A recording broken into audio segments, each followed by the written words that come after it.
All right, this is where things start to get really ridiculous, because I've got my Homelab right over here in my home. And then I've got a second Homelab running all the way over there. And they talk to each other on the same network, so that if I kill this Homelab or this Homelab burns down in a massive fire, I'm okay because this other one is running. No panic. No downtime. Hey all, my name is Emilio. I love tech. And if you do as well, we have a channel here where we release videos on all things technology. If you want to follow along, click on that subscription button, click on the bell. That way you don't miss out on anything. I've also got a whole bunch of training courses on all things tech. You want to go check those out, with a whole bunch of courses on cybersecurity, on VMware, on IT management, whole bunch of stuff. You're going to go find it helpful, so go and check some of those out. So let me ask you, what happens when your main Homelab goes down? Do you have a backup of your Homelab? Do you have all this data on your NAS in your Homelab, but that's where it lives, and that's the only spot that it lives? Does it automatically fail over? What if you have a server running all of your critical stuff and that server goes down? Does it go somewhere else? What do I do? For most people, it's game over. You lose your power, you have a short circuit that fries everything, you're in a bit of trouble. But if you could run your Homelab very similar to in an enterprise business, that would make a lot of sense, because in that way, my Homelab is safe all the time. And this is why I set myself up with a secondary Homelab location, a co-location site, a disaster recovery site, a site that could even be used to extend my Homelab somewhere different, because I don't want to risk losing my primary stuff. I've spent years setting this thing up. I don't want it to go away. So I've got some great piece of tech that is easy to use and set up so that you can do this yourself. No hassles, no crazy costs associated with this one either. It just works and gives you a lot of peace of mind. So I've got one of these. Nice little device. I've actually got two of them, and that's what we're setting up. I'm getting both of these to connect. I've got one in one spot here, right here in my Homelab, and I've got another one, who knows, could be anywhere. And I'm gonna get them to talk to each other. So what we are doing right here is simple. We're essentially building a distributed, highly available network across multiple locations.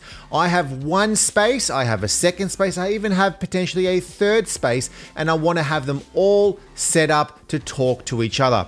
Not backups you never test, not gear that's powered off, but an active site that works together. Think of it as one Homelab that just happens to live in more than one place. So here's our setup right here. I've got my primary site. This is my main area. This is the space where I have my main rack. This is my main Homelab, and all of my main core services live right in here. This is where I have all of my primary switches. This is where I have my NAS. This is where I have my servers and a bit of other tech. Then I connect that over the network, over the internet connection, over the SD-WAN to my secondary site. And what I've done over here, this is essentially a off-site compute location.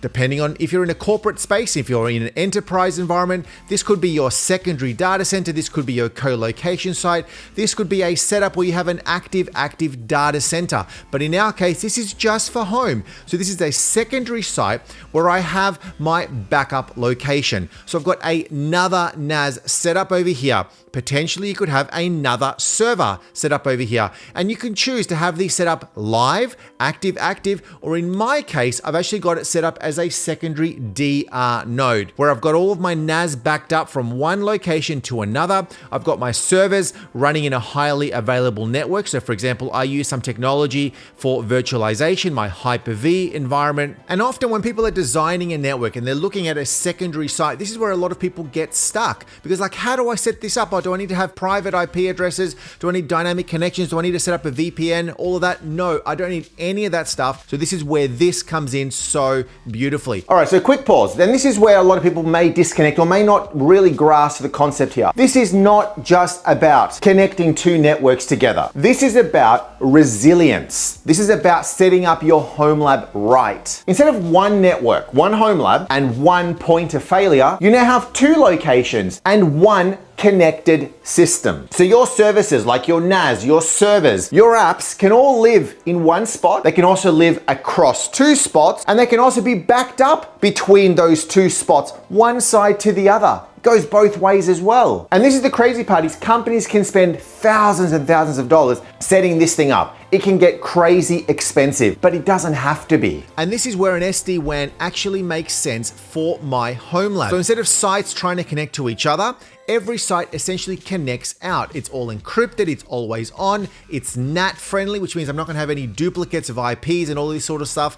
And I've got no inbound ports, no static IPs. It's small, it's compact, it's cloud managed, and it's designed for my multi-site setup. So this is excellent. It's one of my favorite gateways within my Homelab environment. One on each side talking to each other over the internet. Replication here is gonna run all the time. Replication, copying one thing to another. Services, I can move things between them. I can move data between them. It's so cool. So think about it, when I'm at my other location, I can just grab my services, my servers, my data, my NAS, everything that's in one spot. I can just go over the internet, over my SD-WAN, and bam, there it is. I can connect to it right over there. Now, the best part about this is that none of my sites need a static IP to actually work. This is all on my normal home internet. Nothing fancy, just two connections in two different locations. It can run over your 4G, your 5G connectivity, no data centers, no static IPs, no enterprise contracts, nothing like that. Just one point to another point using this tech. And even works if your ISP, your service provider, actually changes. So it's not bound to one of your ISPs. Everything is managed centrally through their Ruijie cloud, right? So it makes it super easy. There's a dashboard. I can see my sites being online. I can see my tunnels. I can see my health visibility. I can track everything from this one spot. And you know what? I can then go and set up another one. And bringing on a new site online is actually boring. It's so easy to do. It's like, it's incredible how easy.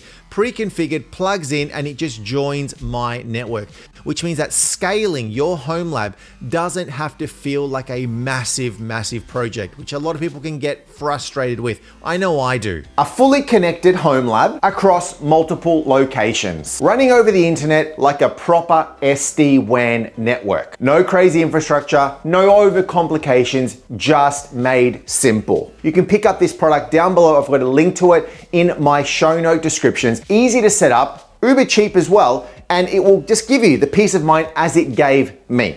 Also, subscribe, click on the button on the bell. And also, if you want to become a better techie, all-round techie, learn more about Homelab security, a whole bunch of stuff, I've got a whole bunch of training courses on my Udemy platform. Go and check some of those out. We'll see you on the next video.